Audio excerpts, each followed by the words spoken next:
ఏళ్లనాటి ఆత్మను పెళ్లి చేసుకున్న ఐరిష్ మహిళ. ఐర్లాండ్కి చెందిన అమాండా టీగూకి నిజ జీవితంలో స్వచ్ఛమైన ప్రేమను అందించే మగాడు దొరకలేదట. అందుకే 300 ఏళ్ల క్రితం చనిపోయిన ఓ ఆత్మను పెళ్లి చేసుకుంది. ఆ ఆత్మ పేరు జాక్. ఓ సముద్రపు దొంగ. ఉత్తర ఐర్లాండ్ సముద్ర తీరంలో 12 మంది బంధువుల సమక్షంలో జాక్, అమాండాలు ఒకటయ్యారు.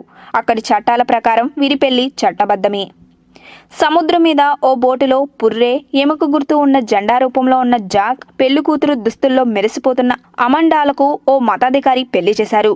జాక్ భౌతికంగా లేడు కాబట్టి ఓ కొవ్వెత్తికి ఉంగరాన్ని తొడిగి అమాండా సంతృప్తి పడింది.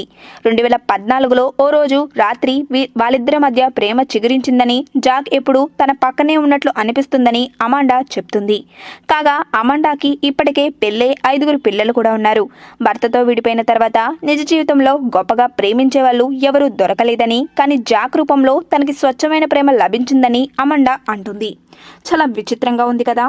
ఈ వీడియో కనుక మీకు నచ్చినట్టయితే లైక్ చేయండి, షేర్ చేయండి. మరిన్ని లేటెస్ట్ అప్డేట్స్ కోసం మా ఛానల్ని సబ్స్క్రైబ్ చేయండి.